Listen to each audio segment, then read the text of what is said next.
Well said. Now, look, we've been hearing from the Democrats that we need to tone down the language. And of course, the rhetoric has become too heated. But let's look at the Democrats who actually tried to strip Donald Trump of his Secret Service protection. Just 3 months ago, Mississippi Congressman Benny Thompson introduced legislation designed to strip convicted felons, aka Donald Trump, of Secret Service protection, which was supported by other Democrats, including Jasmine Crockett.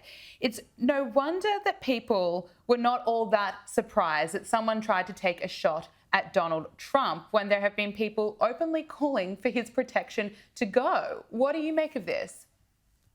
How sick and twisted do you have to be to want to remove security protection from your political opponents so that they're at the mercy of would-be assassins? I mean, I disagree with a lot of people very strongly. I don't ever want to see harm come to them or their families. Absolutely. To actually use your status as a member of Congress to try to take away the Secret Service protection of a Republican ex-president, it's just a deeply morally questionable thing to do. It doesn't cost them anything to have him have Secret Service protection. It costs taxpayers, but that's actually the rare thing I'm happy to pay for the government to do. But for them to go out of their way in pursuit of a partisan, vindictive vendetta against Trump to endanger the safety of not just him, but of his family and of the other people at that rally. I mean, if he hadn't had Secret Service there, nothing would have stopped the shooter from shooting again until he hit the president. I mean, the Secret Service were valiant and courageous in the sense that many of the officers stepped up in front of the president and put their bodies on the line. They totally botched many strategic and tactical things, but to not have Secret Service for an ex-president just because you hate him is a delusional, dangerous, and deeply evil thing to try to do. I mean, to me, it just shows how partisan and how tribal and just vindictive some people in our politics have become. It's really disturbing stuff. Absolutely. Well said. Now let's look at some of the reaction to what happened on Saturday, because most people who are kind-hearted have been praying for Donald Trump and for his family, because what happened on Saturday was absolutely shocking. But unfortunately, that's not the reaction we are seeing from everyone. Let's take a look. Do you condemn the shooter shooting Donald Trump? No.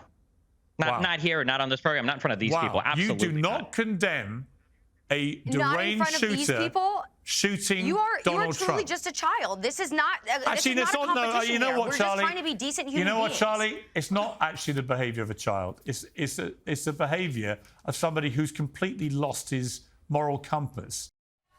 And how charming is this person who said they are sad that the shooter missed? Absolutely. You guys are out here on the heels of the attempted Trump assassination. Can I get your reaction to what happened the other day? Well, it's a shame the person missed, but it's ironic that the shooter was also a Republican.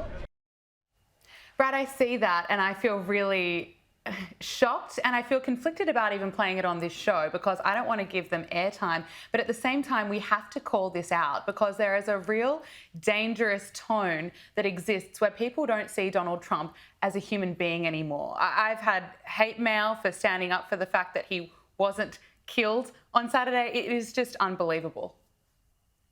Yeah, it is. And the irony is not lost on me that the second person you showed has the rainbow bandana around her face. So much love, so much tolerance, so much progress, right? I mean, look, you have to be sick and twisted to want to see your political opponents die. And we're not just even talking about Trump, though, of course, that applies to him. We're talking about an innocent man who was killed in the background, literally shielding his children with his body from bullets. A man who was a father, who was a volunteer firefighter, lost his life. And you have people like Destiny, the liberal YouTuber with millions of followers that you played in that clip there. You have them basically saying they don't care because they support Trump and Trump really bad. And to me, it's sick and it's twisted. It shows that how tribalism and partisanship can rot and corrode not just one's brain, but also one's soul. Because if you become, and they say, well, Republicans won't condemn political violence, and that might be true for some Republicans out there, but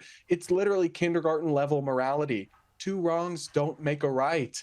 and you're not supposed to descend into the mud with people and become everything you say you're against. But that's what we're seeing.